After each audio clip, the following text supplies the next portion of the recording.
नमस्कार। प्रस्तुत है शरद चंद्र चट्टोपाध्याय के द्वारा लिखी हुई एक बांग्ला कहानी का हिंदी रूपांतरण सती। हरीश पबना एक संभ्रांत भला वकील है, केवल वकालत के हिसाब से ही नहीं, मनुष्यता के हिसाब से भी। अपने देश के सब प्रकार के शुभ अनुष्ठानों के साथ वह थोड़ा बहुत संबंधित रहता है। शहर का कोई भी काम उसे अलग रखकर नहीं होता। सवेरे दुर्नीति दमन समिति की कार्यकारिणी सभा का एक विशेष अधिवेशन था। काम समाप्त कर घर लौटते हुए थोड़ा विलंब हो गया था। अब किसी तरह थोड़ा सा खा पीकर अदालत पहुंचना आवश्यक है। विधवा छोटी बहन उमा पास बैठी हुई देखभाल कर रही थी कि कहीं समय की कमी से खाने पीने में कमी न रह जाए। पत्नी निर्मला धीरे धीरे समीप जाकर बैठ गई और बोली, कल के अखबार में देखा है हमारी लावण्य प्रभा यहाँ लड़कियों के स्कूल की इंस्पेक्टर होकर आ रही है। यह साधारण सी बात कुछ संकेतों में बहुत गंभीर थी। उमा चकित होकर बोली, सचमुच क्या? उस लावण्य का नाम यहाँ तक कैसे आ पहुंचा भाभी? निर्मला बोली, आ ही गया, इन्हें पूछती हूँ। हरीश मुंह उठाकर सहसा कड़वे स्वर में बोल उठा, मैं कैसे जानूंगा? सुनो तो, गवर्नमेंट क्या मुझसे पूछकर लोगों को बहाल करती है? स्त्री ने स्निग्ध स्वर में उत्तर दिया, आहा, नाराज क्यों होते हो? नाराजगी की बात तो मैंने कही ही नहीं। तुम्हारी तदबीर तकाजे से यदि किसी का उपकार हो तो बड़ी प्रसन्नता की बात है। कहकर जैसी आई थी वैसे ही मंथर मृदु चाल से बाहर चली गई। उमा घबरा उठी, मेरे सिर की शपथ है दादा, उठो मत। हरीश विद्युत वेग से आसन छोड़कर उठ बैठा। नहीं, शांतिपूर्वक तो एक कौर भी नहीं खाया जा सकता, आत्मघात किए बिना तो और कोई। कहते कहते शीघ्रतापूर्वक बाहर निकल आया। जाते समय राह में स्त्री का कोमल स्वर कान में पड़ा, तुम किस दुख से आत्मघात करोगे? जो करेगा उसे एक दिन दुनिया देख लेगी। यहाँ हरीश का कुछ पूर्व वृतांत कह देना आवश्यक है। इस समय उसकी आयु 40 से कम नहीं है, परंतु जब सचमुच कम थी उस छात्र जीवन का एक इतिहास है। पिता राम मनोहर उस समय 12 साल के सब जज थे। हरीश एमए की परीक्षा की तैयारी करने के लिए कलकत्ता का मेस छोड़कर 12 साल आ गया था। पड़ोसी थे हरकुमार मजुमदार, स्कूल इंस्पेक्टर। वे बड़े ही निरीह, निराभिमानी एवं अगाध विद्वान थे। सरकारी काम से फुर्सत पाकर बैठे रहकर कभी कभी आकर सदर आला बहादुर की बैठक में बैठ जाया करते थे। गंजे मुंसिफ, दाढ़ी मुड़े डिप्टी, बहुत मोटे सरकारी वकील, शहर के अन्य गणमान्य व्यक्तियों के दल में से संध्या के पश्चात कोई भी प्रायः अनुपस्थित नहीं रहता। उसका कारण था सदर स्वयं निष्ठावान हिंदू थे। अतएव आलाप आलोचना का अधिकांश भाग होता था धर्म के संबंध में, और जैसा सब जगह होता है यहाँ भी वैसे ही आत्म तत्व कथा की शास्त्रीय मीमांसा का समाधान होता खंड युद्ध की समाप्ति में। उस दिन ऐसे ही लड़ाई के बीच हरकुमार अपनी बांस की छड़ी हाथ में लिए धीरे धीरे आ उपस्थित हुए। इन सब युद्ध विग्रह व्यापार में वे किसी भी दिन कोई अंश ग्रहण नहीं करते थे। स्वयं को ब्रह्म समाज के अंतर्गत समझने से हो अथवा शांत मौन प्रकृति के मनुष्य होने के कारण हो, चुप रहकर सुनने के अतिरिक्त गले पड़कर अपना मत प्रकट करने की चंचलता उनमें एक दिन भी नहीं देखी गई। परंतु आज दूसरी ही बात हुई। उनके कमरे में घुसते ही गंजे मुंसिफ बाबू उन्हीं को मध्यस्थ मान बैठे। इसका कारण यह था कि इस बार छुट्टी में कलकत्ता जाकर वे कहीं से इन महोदय के भारतीय दर्शन के संबंध में गंभीर ज्ञान का एक जनरल सुनाए थे। हरकुमार मुस्कुराते हुए सहमत हो गए। थोड़ी ही देर में पता चल गया कि शास्त्रों के बांग्ला अनुवाद मात्र का सहारा लिए ही उनके साथ तर्क नहीं चल सकता। सब लोग प्रसन्न हुए, न हुए तो केवल सब जज बहादुर स्वयं, अर्थात जो व्यक्ति जातिक हो चुका है उसका फिर शास्त्र ज्ञान किस लिए? और कहा भी ठीक यही। सबके उठ जाने पर उनके परम प्रिय सरकारी वकील बाबू आंखों का इशारा करते हुए हंसते हुए बोले, सुना तो छोटे साहब, भूत के मुंह से राम नाम, और क्या? डिप्टी साहब ठीक सम्मति नहीं दे सके। कहा, कुछ भी हो परंतु जानते खूब हैं, सब जैसे कंठस्थ हो। पहले मास्टरी करते थे या नहीं? हाकिम प्रसन्न नहीं हुए, बोले, उसके जानकारी के मुंह में आग। यही लोग होते हैं ज्ञान पापी, इनकी कभी मुक्ति नहीं होती। हरीश उस दिन चुपचाप एक ओर बैठा था। इस स्व अल्पभाषी प्रौढ़ व्यक्ति के ज्ञान और पांडित्य को देखकर वह मुग्ध हो गया था। अस्तु पिता का अभिमत चाहे जो हो, पुत्र ने अपने आगामी परीक्षा समुद्र से मुक्ति पाने का भरोसा लिए हुए उन्हें जाकर पकड़ लिया। सहायता करनी ही होगी। हरकुमार तैयार हो गए। यही उनकी कन्या लावण्य के साथ हरीश का परिचय हुआ। वह भी आईए परीक्षा की पढ़ाई की तैयारी करने के लिए कलकत्ता की धमा चौकड़ी छोड़कर आई हुई थी। दिन प्रतिदिन के आवागमन में हरीश ने केवल पाठ्य पुस्तकों के दुरूह अंश का अर्थ ही नहीं जाना, एक और जटिलतर वस्तु का स्वरूप जान लिया, जो तत्व की दृष्टि से बहुत बड़ा था। परंतु उस बात को अभी रहने दो। क्रमशः परीक्षा के दिन पास खिंचते आने लगे। हरीश कलकत्ता चला गया। परीक्षा उसने अच्छी तरह दी और अच्छी तरह पास भी किया। कुछ दिनों बाद जब फिर साक्षात्कार हुआ तो हरीश ने संवेदना से चेहरे को उदास बनाते हुए पूछा, आप फेल हो गई? यह तो बड़ा। लावण्य ने कहा, इसे भी न कर सकूं क्या मैं इतनी अशक्त हूं? हरीश हंस उठा, बोला, जो होना था सो हो चुका, परंतु अब की बार खूब अच्छी तरह परीक्षा देनी चाहिए। लावण्य तनिक भी लज्जित नहीं हुई, बोली, खूब अच्छी तरह देने पर भी मैं फेल हो जाऊंगी, उसे मैं कर ही नहीं सकती। हरीश अवाक हो गया, क्यों नहीं कर सकेंगी? लावण्य ने जवाब दिया, क्यों, फिर क्या, ऐसे ही। यह कहकर वह हंसी रोकती हुई शीघ्रतापूर्वक चली गई। क्रमशः बात हरीश के माँ के कानों में पहुंची। उस दिन प्रातःकाल राम मनोहर बाबू मुकदमे का निर्णय लिख रहे थे। जो अभागा हार गया था, उसका कहीं और कोई कूल किनारा न रहे, इस शुभ संकल्प को कार्य में परिणित करते हुए निर्णय के मसविदे में छानबीन कर शब्द योजना कर रहे थे। पत्नी के मुख से लड़के का यह कांड सुनकर उनका माथा गर्म हो गया। हरीश ने मनुष्य हत्या की है सुनकर शायद वे इतने विचलित नहीं होते। दोनों आंखों को लाल करते हुए बोले, क्या इतना? इससे अधिक बात उनके मुंह से नहीं निकली। दिनाजपुर रहते समय एक प्राचीन वकील के साथ शिखागुच्छ, गीता तत्वार्थ और पेंशन मिलने पर काशीदास की उपकारिता को लेकर दोनों में बहुत मत मिल गया था एवं मित्रता स्थापित हो गई थी। एक दिन छुट्टी के दिन जाकर उसकी छोटी लड़की निर्मला को फिर एक बार आंखों से देखकर उसके साथ अपने लड़के का विवाह कर देने का पक्का वचन दे आए। लड़की देखने में अच्छी थी। दिनाजपुर में रहते समय गृहिणी ने उसे अनेक बार देखा था, तथापि पति की बात सुनकर गाल पर हाथ रख लिया। क्या कहते हो जी, एक ही बार में वचन पक्का दे आए? आजकल के लड़के। पति ने कहा, परंतु मैं तो आजकल का बाप नहीं हूं। मैं अपने पुराने जमाने के नियमानुसार ही लड़कों को भी बना सकता हूं। हरीश की पसंद यदि न हो तो उसके लिए और भी उपाय है, बताऊं? गृहिणी पति को पहचानती थी। वह चुप हो गई। पति ने फिर कहा, भले घर की कन्या पंख विहीन लड़की नहीं होती। वह अपनी माता का सतीत्व और पिता के हिंदुत्व को लेकर हमारे घर में आएगी। उसी को हरीश का सौभाग्य समझना चाहिए। समाचार को प्रकट होते देर न लगी। हरीश ने भी सुना। पहले उसने मन में सोचा कि भागकर कलकत्ता आ पहुंचे, कुछ न जुटाने पर ट्यूशन ही करके जीविका निर्वाह कर लेगा। पीछे सोचा कि सन्यासी हो जाएगा।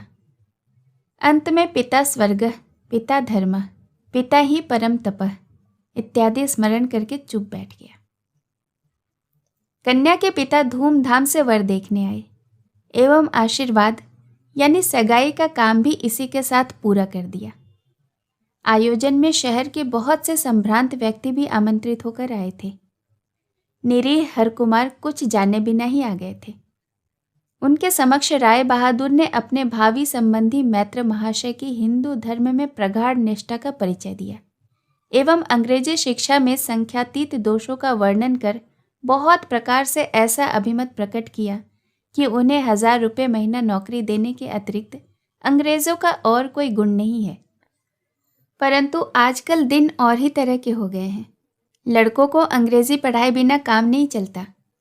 परंतु जो मूर्ख इस मलेच्छ विद्या और मलेच्छ सभ्यता को हिंदुओं के पवित्र अंतःपुर की लड़कियों में खींच कर लाना चाहते हैं, उनका तो इहलोक भी खराब है और परलोक भी खराब है। केवल हरकुमार के अतिरिक्त इसका गूढ़ार्थ किसी को अविदित नहीं रहा। उस दिन आयोजन समाप्त होने के पहले ही विवाह का दिन निश्चित हो गया और यथा समय शुभ कार्य संपन्न होने में विघ्न भी नहीं पड़ा। कन्या को ससुराल भेजने के पहले मैत्र पत्नी निर्मला की सती साध्वी माता ठकुरानी ने वधू जीवन के चरम तत्व को लड़की के कानों में डाल दिया। बोली, बेटी, पुरुष को आंखों आंखों में न रखने पर वह हाथ से निकल जाता है। गृहस्थी करते समय चाहे कुछ भूल जाना, पर यह बात कभी मत भूलना। उसके अपने पति ने चुटिया के गुच्छे और श्रीगीता के तत्वार्थ को लेकर उन्मत्त हो उठने के पहले तक उन्हें बहुत जलाया था। आज भी उनका दृढ़ विश्वास है, बूढ़े मैत्र के चिता पर शयन न करने तक उनके निश्चिंत होने का समय नहीं आएगा। निर्मला पति की गृहस्थी चलाने आई एवं उसी घर को आज 20 वर्षों से चला रही है। इस सुदीर्घ काल में कितना परिवर्तन और कितना कुछ हो गया।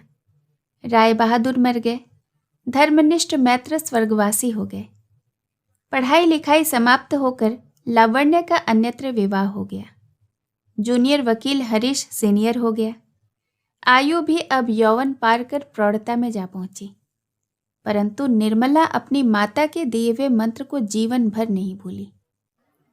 इस सजीव मंत्र की क्रिया इतनी जल्दी शुरू होगी, इसे कौन जानता था। राय बहादुर तब भी जीवित थे, पेंशन लेकर पबना के मकान में आ गए थे। हरीश के एक वकील मित्र के यहाँ पितृ श्राद्ध के उपलक्ष्य में कलकत्ता से एक अच्छी कीर्तन वाली आई थी। वह देखने में सुंदर और कम उम्र की थी। बहुतों की इच्छा थी कि कामकाज समाप्त होने पर एक दिन अच्छी तरह उनका कीर्तन सुना जाए।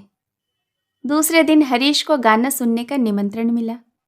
सुनकर घर लौटते समय कुछ अधिक रात हो गई थी। निर्मला ऊपर खुले बारामदे में सड़क की ओर देखती हुई खड़ी थी। पति को ऊपर से आते देखते ही पूछ बैठी, गाना कैसा लगा? हरीश ने प्रसन्न होकर कहा, अच्छा गाती है। देखने में कैसी है? बुरी नहीं, अच्छी ही तो है, निर्मला ने कहा। तब तो रात एकदम बिता करके ही आते। इस अप्रत्याशित कुत्सित मंतव्य से हरीश क्रुद्ध हुआ और आश्चर्य से अभिभूत भी हुआ। उसके मुंह से केवल इतना ही निकला, सो कैसे? निर्मला क्रुद्ध होकर बोली, मैं नन्ही बच्ची नहीं हूं, सब जानती हूं, सब समझती हूं। तुम मेरी आंखों में धूल डालोगे? अच्छा। उमा बगल वाले कमरे से दौड़कर आकर भयभीत होती हुई बोली, तुम क्या कह रही हो भाभी? पिताजी सुन पाए तो? निर्मला ने जवाब दिया, भले ही सुन ले, मैं तो कोई गुपचुप बात नहीं कर रही हूं। इस उत्तर के प्रत्युत्तर में उमा क्या कहे, सो नहीं सोच पाई। परंतु कहीं उसके उच्च स्वर से वृद्ध पिता की नींद न टूट जाए, इस भय से उसने दूसरे ही क्षण हाथ जोड़कर क्रोध को दबाए हुए गले से विनती करते हुए कहा, क्षमा करो भाभी, इतनी रात में चिल्लाकर लज्जाजनक काम मत करो। बहू का कंठ स्वर इससे बढ़ा ही कम नहीं हुआ। कहा, किसके लिए लज्जाजनक? तुम क्यों कहोगी ननद रानी? तुम्हारे हृदय का भीतरी भाग तो अब आग से भर ही नहीं सकता। कहते कहते उसने रोते हुए शीघ्रता पूर्वक कमरे में घुसकर जोर से दरवाजा बंद कर लिया। हरीश ने कठपुतली की भांति चुपचाप नीचे आकर शेष रात्रि मुवक्किलों के बैठने की बेंच पर सोते हुए काट दी। इसके पश्चात 10 दिन के लिए दोनों में वार्तालाप बंद हो गया। परंतु हरीश को अब भी संध्या के बाद बाहर नहीं पाया जाता। बाहर जाने पर भी उसकी शंकाकुल व्याकुलता लोगों की हंसी की वस्तु हो उठती थी। मित्र लोग नाराज होकर कहने लगे, हरीश जितने बूढ़े हो रहे हो, आसक्ति उतनी ही अधिक होती जा रही है। क्यों? हरीश अधिकांश जगहों पर तो उत्तर ही नहीं देता, केवल बहुत कुछ सोचने पर ही कहता। इस घृणा से तुम लोग यदि मुझे त्याग सको तो तुम भी बचो और मैं भी बच जाऊं। मित्र लोग कहते व्यर्थ व्यर्थ। उन्हें लज्जा दिलाने वाला अब स्वयं ही लज्जा से मरने लगा। उस बार पीलिया रोग से बहुत अधिक लोग मरने लगे। हरीश को भी रोग ने धर दबोचा। कविराज ने आकर परीक्षा करने के उपरांत गंभीर मुंह बना लिया। कहा, मृत्युदायक है, बचना मुश्किल है। राय बहादुर तब तक परलोक जा चुके थे। हरीश की वृद्धा माता पछाड़ खाकर गिर पड़ी। निर्मला ने घर से बाहर निकलते हुए कहा, मैं यदि सती माता की सती कन्या हूं तो मेरी मांग का सिंदूर पोंछने का साहस है किसी में? तुम लोग उन्हें देखो, मैं जा रही हूं। कहकर वह शीतला माता के मंदिर में जाकर हत्या देकर पड़ गई। वे बचेंगे तो मैं घर लौटूंगी, अन्यथा यहीं रहकर उनके साथ चली जाऊंगी। 7 दिन तक देवता के चरणामृत के अतिरिक्त तो उसे कोई पानी नहीं पिला सका। कविराज ने आकर कहा, बेटी, तुम्हारे पति आरोग्य हो गए, अब तुम घर को चलो। लोग भीड़ करके देखने आए। स्त्रियों ने पांव की धूली ली, उसके माथे में थोप थोप कर सिंदूर भर दिया। मनुष्य तो नहीं, जैसे साक्षात देवी हो। वृद्धों ने कहा, सावित्री का उपाख्यान मिथ्या है। क्या कलयुग में धर्म चला गया कह देने से 16 आने चला गया? यम के मुख से पति को लेकर आई है। मित्र लोग लाइब्रेरी में बहस करने लगे। किसी साथ से ही मनुष्य स्त्री का गुलाम होता है। विवाह तो हम लोगों ने भी किया है, परंतु ऐसी कोई स्त्री नहीं होगी। अब समझ में आया कि हरीश संध्या के बाद बाहर क्यों नहीं रहता है। वीरेन वकील भला आदमी है। गत वर्ष छुट्टियों में काशी जाकर वह सन्यासी से मंत्र लेकर आया है। टेबल पर प्रचंड काराघात करता हुआ बोला, मैं जानता था कि हरीश नहीं मर सकेगा। वास्तव में सतीत्व नामक वस्तु क्या मामूली बात है। घर में रहने के लिए कह गई, यदि सती माता की सती कन्या होऊं तो? ओह, शरीर सिहर उठता है। तारणी चटर्जी बूढ़े हो चले हैं, अफीमखोर आदमी हैं। एक और बैठे हुए एकाग्र चित्त से तंबाकू पी रहे। हुक्के को बेरा के हाथ में देकर निश्वास छोड़ते हुए बोले, शास्त्र के मत से सहधर्मिणी की बात कठिन है। मुझे ही देख लो ना, केवल 7 लड़कियां ही हैं। विवाह करते करते ही कंगाल हो गया। बहुत दिनों बाद ठीक होकर जब फिर हरीश अदालत आया तब कितने ही लोगों ने उनका अभिनंदन किया, उसकी संख्या नहीं। ब्रजेंद्र बाबू ने खेदपूर्वक कहा, भाई हरीश, स्त्री का गुलाम कहकर तुम्हें बहुत लज्जित किया है, क्षमा करो। लाखों क्या, करोड़ों के बीच तुम्हारे जैसा भाग्यवान कोई न होगा। तुम धन्य हो। भक्त वीरेन बोला, सीता सावित्री की बात तो छोड़ दो, परंतु लीलावती गार्गी हमारे ही देश में जन्मी थी। भाई, स्वराज फराज कुछ भी कहो, किसी तरह नहीं हो सकता जब तक स्त्रियों को फिर से उसी तरह नहीं बना दिया जा सकता। मुझे तो लगता है शीघ्र ही पबना में एक आदर्श नारी शिक्षा समिति की स्थापना करने की आवश्यकता है, एवं जो आदर्श महिला उसकी परमानेंट प्रेसिडेंट होगी उसका तो नाम हम सभी जानते ही हैं।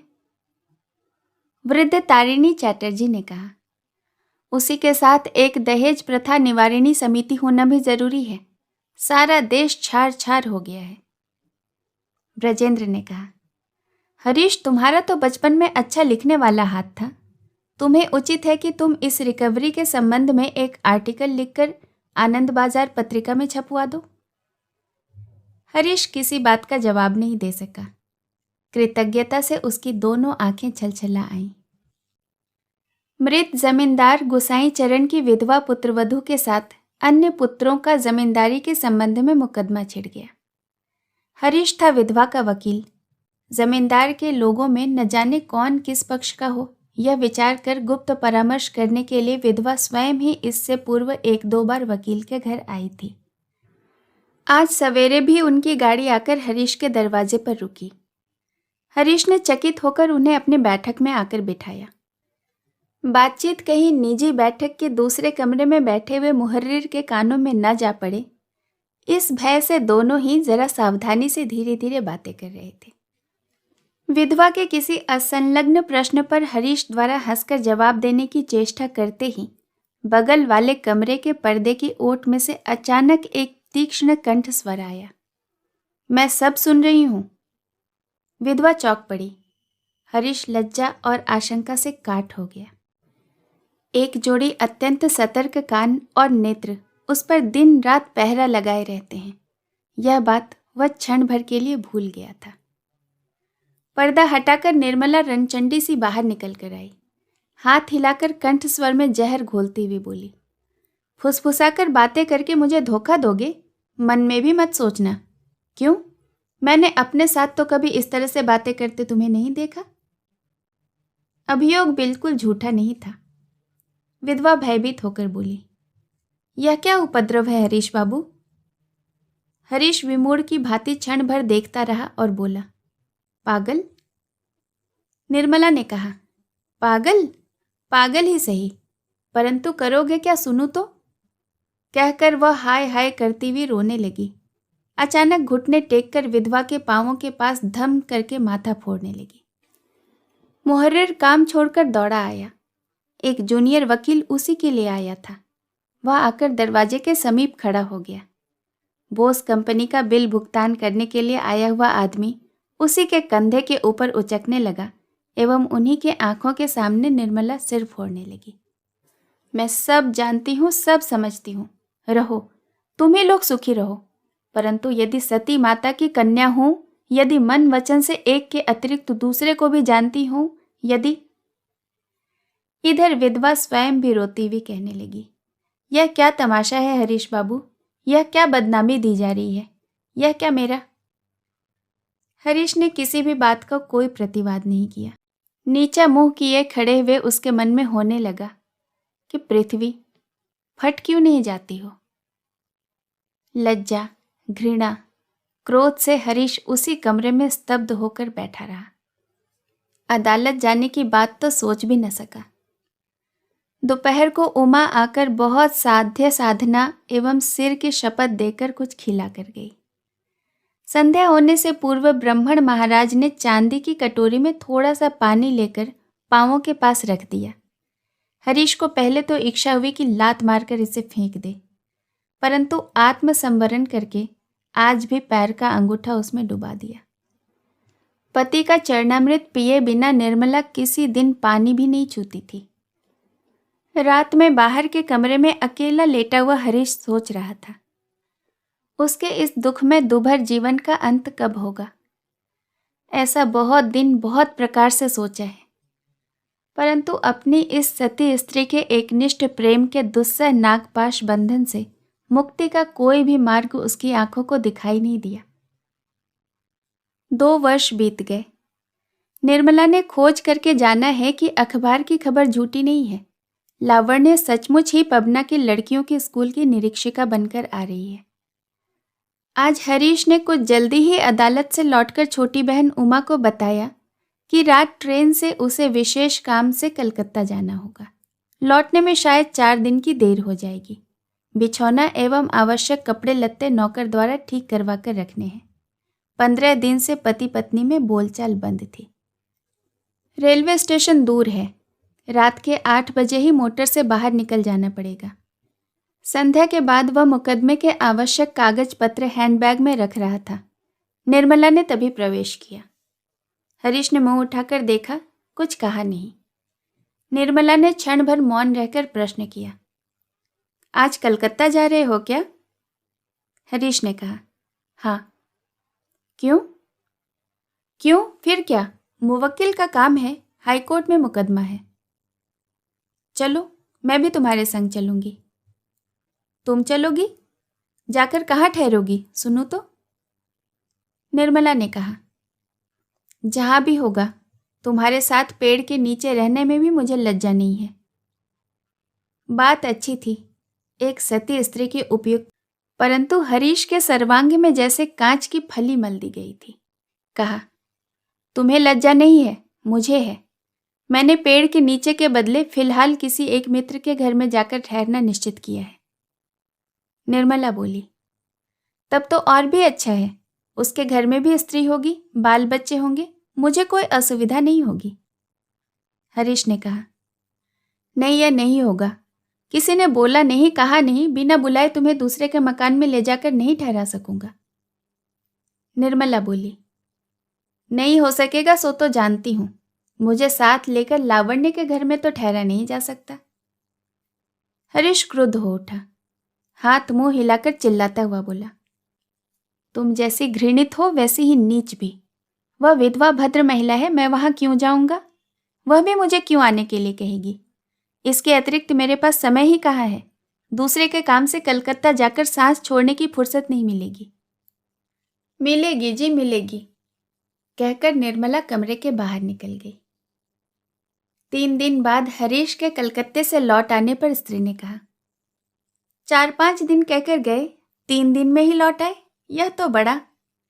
हरीश ने कहा, काम खत्म हो गया, चला आया। निर्मला ने जोर से हंसते हुए प्रश्न किया, लावण्य से साक्षात्कार नहीं हुआ शायद? हरीश ने कहा, नहीं। निर्मला ने बड़ी भली आदमीन की भांति पूछा, कलकत्ता जाकर भी खबर क्यों नहीं ली? हरीश ने जवाब दिया, समय नहीं मिला। इतने पास जाकर थोड़ा सा समय तो निकाला ही जा सकता था, कहकर वह चली गई।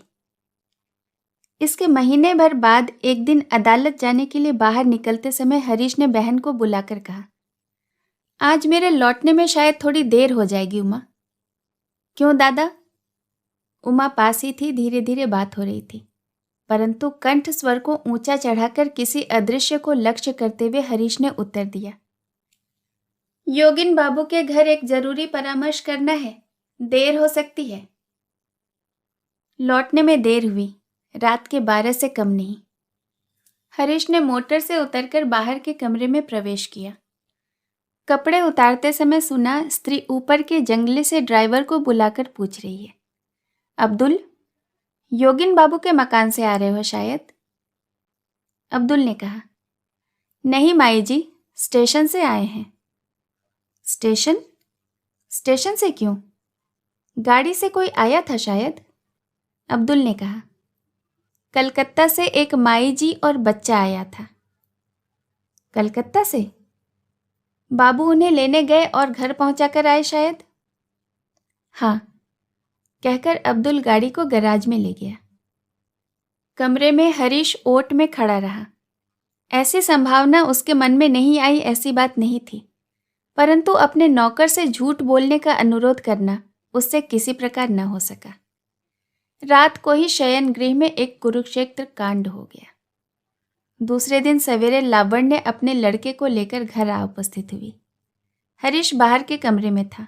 उससे कहा, मेरा आपकी स्त्री से परिचय नहीं है, चलिए बातचीत कर लूं। हरीश की छाती के भीतर उलट पुलट होने लगी। एक बार उसने कहना भी चाहा कि इस समय काम की बड़ी भीड़ है, परंतु यह कारण ठीक नहीं लगा। उसे साथ ले जाकर अपनी पत्नी के साथ उसका परिचय करा देना पड़ा। 10 वर्ष का लड़का और लावण्य।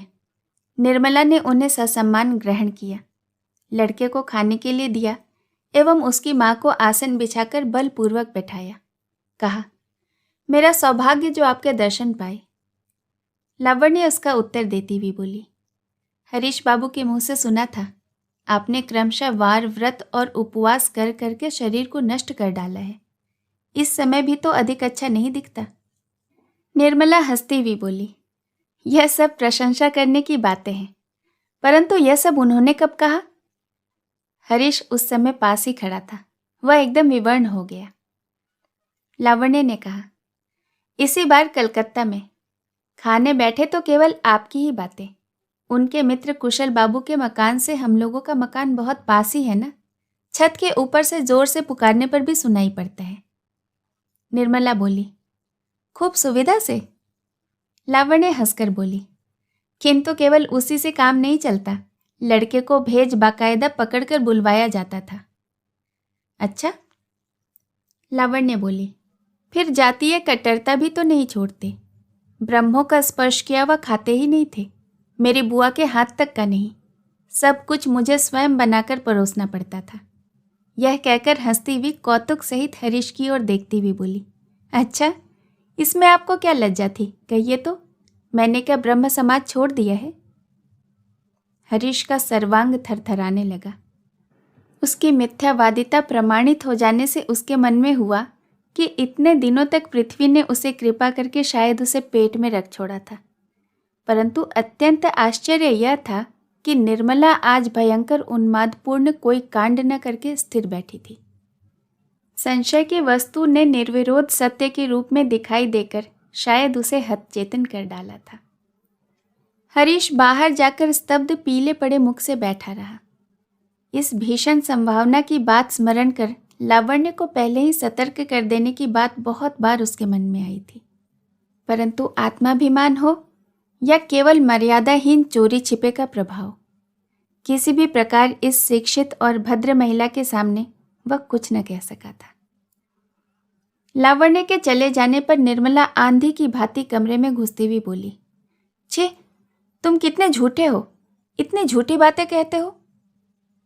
हरीश आंखें लाल कर उछल पड़ा। खूब कहा, मेरी खुशी। निर्मला क्षण भर पति के मुंह की ओर चुपचाप देखती अचानक रो पड़ी। बोली, कहो, जितनी इच्छा हो झूठ कहो, जितनी खुशी हो मुझे ठगो, परंतु धर्म यदि है, यदि मैं सती माता की लड़की हूं और यदि शरीर और मन से सती हूं, तो मेरे लिए तुम्हें एक दिन रोना होगा। कहकर वह जैसे आई थी अनबोल वैसे ही द्रुत वेग से बाहर निकल गई। वार्तालाप पहले से ही बंद चल रहा था, अब अनमोल पक्का हो गया था। नीचे के घर में ही सोना और नीचे के घर में ही खाना। हरीश अदालत जाता आता बाहर के कमरे में अकेला बैठा रहता। नई कोई बात नहीं। पहले संध्या के समय एकाध बार क्लब में बैठता था, अब वह भी बंद हो गया। कारण शहर के उसी ओर लावण्य रहती थी। उसके मन को लगता पति प्राण पत्नी की दोनों आंखें 10 आंखें बनकर 10 दिशाओं में पति का हर समय निरीक्षण करती रहती है। वे कभी विराम नहीं लेती, विश्राम नहीं करती। मध्याकर्षण के न्याय से वह परे है। स्नान के पश्चात दर्पण की ओर देखकर उसके मन को लगता सती साध्वी की इस अक्षय प्रेमाग्नि से उसके कलुषित शरीर के नश्वर मेद मज्जा मांस शुष्क और निष्पाप होकर अत्यंत द्रुत उच्चतर लोक में जाने के लिए तैयार हो रहे हैं। उसके अलमारी में एक काली सिंह की महाभारत थी। जब समय नहीं कटता तब बैठा बैठा सती स्त्रियों के उपाख्यान पढ़ा करता। कैसा है उनका प्रचंड पराक्रम और कैसी है इनकी अद्भुत कहानी। पति पापी तापी जो भी हो, मात्र पत्नी के सतीत्व के बल पर ही समस्त पापों से मुक्त होकर अंत में कल्प भर में वे दोनों इकट्ठे रहते हैं। कल्प कितना बड़ा होता है इसे हरीश नहीं जानता, परंतु लगता है कि वह कम नहीं होता। एवं ऋषि मुनियों के द्वारा लिखित शास्त्र के वाक्य भी मिथ्या नहीं होते। यह बात सोचकर उसका सर्वांग विवश हो जाता। परलोक के भरोसे को वह जलांजलि देकर बिछौने पर लेटा हुआ बीच बीच में इहलोक की भावना को सोचता, परंतु कुछ मार्ग नहीं। अंग्रेज होने पर मामला मुकदमा चलाकर अब तक तो जो भी होता कुछ रफा दफा कर डालता। मुसलमान होने पर वह तलाक देकर बहुत पहले ही तय कर डालता, परंतु वह बेचारा है निरीह, एक पत्नी व्रती भद्र बंगाली। कोई उपाय नहीं। अंग्रेजी शिक्षा से बहुविवाह नष्ट हो गए, विशेषकर निर्मला, जिसका चंद्र सूर्य भी मुंह नहीं देख पाते, बहुत बड़े शत्रु भी जिसे बिंदु मात्र कलंक नहीं लगा सकते। वस्तुतः पति से भिन्न जिसका ज्ञान ध्यान ही नहीं, उसी का परित्याग। बाप रे, निर्मला निष्कलंक हिंदू समाज में क्या वह फिर मुंह दिखा सकेगा? समाज के लोग खो खो करके शायद उसे खा ही डालेंगे। सोचते सोचते आँख कान गर्म हो उठते। बिछौना छोड़कर मस्तक और मुंह पर पानी डालकर शेष रात्रि भी उसी कुर्सी पर बैठकर काटती। इसी तरह शायद 1 महीने से अधिक का समय निकल गया। हरीश अदालत जाने को बाहर निकल रहा था कि दासी ने आकर चिट्ठी उसके हाथ में दे दी और कहा, जवाब के लिए आदमी खड़ा हुआ है। लिफाफा खुला हुआ था, ऊपर लावण्य के हस्ताक्षर थे। हरीश ने पूछा, मेरी चिट्ठी किसने खोली? दासी ने कहा, माता जी ने। हरीश ने चिट्ठी पढ़कर देखी। लावण्य ने बहुत दुखी होकर लिखा है, उस दिन मेरी बीमारी आंखों से देखकर भी फिर भी एक बार भी खबर नहीं ली कि मैं मर गई हूँ या जीवित हूँ, जबकि आप अच्छी तरह जानते हैं कि इस विदेश में आपको छोड़कर मेरा अपना व्यक्ति कोई भी नहीं है। जो भी हो, इस यात्रा में मैं मरी नहीं, बच गई हूँ। परंतु यह चिट्ठी उसकी नालिश के लिए नहीं है। आज मेरे लड़के की जन्मतिथि है। अदालत से लौटते समय एक बार उसे आकर आशीर्वाद दे जाए, यही मैं मांगती हूँ। लावण्य। पत्र के अंत में पुनश्च लिखकर जताया था कि रात्रि का भोजन आज यहीं करना होगा। थोड़ा सा गाने बजाने का भी आयोजन है। चिट्ठी पढ़कर शायद वह क्षण भर के लिए उदास हो गया। अचानक आंख उठाते ही देखा दासी ने हंसी छिपाने के लिए मुंह नीचा कर लिया है। अर्थात घर के दास दासियों के लिए भी जैसे एक तमाशे की बात बन गई। क्षण भर के लिए उनकी शिराओं का खून खौल उठा। क्या इसकी सीमा नहीं है? जितना ही सहता हूं उतना ही सताने की मात्रा बढ़ती चली जा रही है। पूछा, चिट्ठी कौन लाया है? उसके घर की दासी। हरीश ने कहा, उससे कह दो कि मैं अदालत से लौटकर आऊंगा। कहकर वह वीर दर्प से मोटर में जा बैठा। उस रात घर लौटते हुए हरीश को वास्तव में बहुत उबेर हो गई। गाड़ी से नीचे उतरते ही देखा कि उसके ऊपर के सोने के कमरे के खुले हुए जंगले के पास निर्मला पत्थर की मूर्ति के समान स्तब्ध खड़ी हुई है। डॉक्टरों के दल ने थोड़ी देर पहले ही विदा ली थी। पारिवारिक चिकित्सक वृद्ध ज्ञान बाबू जाते समय कह गए, शायद सब अफीम बाहर निकाल दी गई है। बहू के बचने में अब कोई शंका नहीं है। हरीश ने थोड़ी सी गर्दन झुकाकर जो भाव प्रकट किए, वृद्ध ने उन पर ध्यान नहीं दिया। कहा, जो होना था हो गया। अब पास रहकर 2-4 दिन सावधानी रखने से विपत्ति दूर हो जाएगी। जो आज्ञा कहकर हरीश स्थिर होकर बैठ गया। उस दिन के बाद लाइब्रेरी के कमरे में बातचीत अत्यंत क्षीण और कठोर हो उठी। भक्त वीरेन ने कहा, मेरे गुरुदेव स्वामी जी ने कहा था कि मनुष्य का कभी विश्वास मत करो।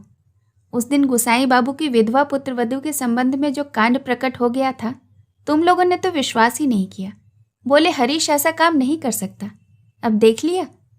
गुरुदेव की कृपा से मैं बहुत सारी बातें जान सकता हूँ जिनका तुम्हें सपना भी नहीं होता। ब्रजेंद्र बोला, ओह, हरीश कितना धूर्त है। कैसी सती साध्वी स्त्री है उसकी, फिर भी संसार का मजा देखता है। क्या केवल बदमाशों के भाग्य में ही ऐसी स्त्रियां मिलती हैं? वृद्ध तारिणी चैटर्जी हुक्का लिए गुड़गुड़ा रहे थे। बोले, निस्संदेह मेरे सिर के बाल पक गए हैं, परंतु कैरेक्टर पर कभी भी कोई स्पॉट नहीं दे सका। फिर 7-7 लड़कियों का ब्याह करते करते दिवालिया हो गया।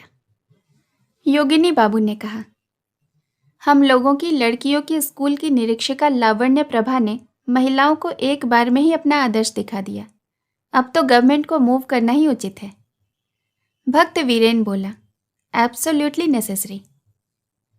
पूरा एक दिन भी नहीं बीत पाया कि सती साध्वी के पति हरीश के चरित्र को जाने बिना कोई भी बाकी नहीं रहा, एवं मित्र वर्ग की कृपा से सब बातें उनके कानों में भी आ पहुंची।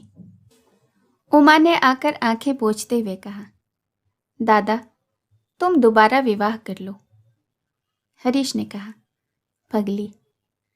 उमा ने कहा, पगली क्यों? हमारे देश में तो पुरुषों के लिए बहु विवाह था। हरीश ने कहा, तब हम लोग बर्बर और जंगली थे। उमा जिद करती हुई बोली, बर्बर किस लिए? तुम्हारे दुख को और कोई नहीं जानता, पर मैं तो जानती हूँ। संपूर्ण जीवन क्या इसी तरह व्यर्थ चला जाएगा? हरीश ने कहा, उपाय क्या है बहन? स्त्री त्याग कर फिर विवाह कर लेने की व्यवस्था पुरुषों के लिए है, सो जानता हूँ, पर लड़कियों के लिए तो नहीं है। तेरी भाभी भी यदि इसी रास्ते को अपना सकती तो मैं तेरी बात मान लेता। उमा, तुम जाने क्या कहते हो दादा, कहकर उमा नाराज होकर चली गई। हरीश चुप होकर अकेला बैठा रहा। उसके उपायहीन अंधकार में हृदय तल में केवल एक बात बार बार उठने लगी, रास्ता नहीं है, कोई रास्ता नहीं। इस आनंदहीन जीवन में दुख ही उसका ध्रुव निश्चित बन गया है। उसके बैठने के कमरे में तब संध्या की छाया गहन होती चली आ रही थी। अचानक उसे सुनाई पड़ा पास के मकान के दरवाजे पर खड़ा हुआ वैष्णवी भिखारियों का दल कीर्तन के स्वर में दूती का विलाप गा रहा है। दूती मथुरा में आकर वज्रनाथ की हृदयहीन निष्ठुरता की कहानी रो रो कर सुना रही है। उस समय उस अभियोग का क्या उत्तर दूती को मिला सो नहीं जानता, परंतु यहाँ वह वज्रनाथ के पक्ष में बिना पैसे का वकील बनकर खड़ा हो तर्क पर तर्क एकत्रित कर मन ही मन कहने लगा, अरे दूती, नारी का एकनिष्ठ प्रेम बहुत अच्छी वस्तु है, संसार में उसकी तुलना नहीं। परंतु तुम तो सब बात समझोगी नहीं, कहीं भी नहीं है। परंतु मैं जानता हूँ कि वज्रनाथ किसके भय से भाग गए एवं 21 वर्ष तक फिर उधर क्यों नहीं देखा। कंस टंस की बातें सब झूठी है। असली बात श्री राधा का यही एकनिष्ठ प्रेम है। थोड़ा सा रुक कर कहने लगा, तब उस समय तो बहुत सुविधा थी कि मथुरा में छिपकर रहा जा सकता था, परंतु इस समय बड़ी कठिनाई है, न कहीं भागने की जगह, न मुँह छिपाने का स्थान।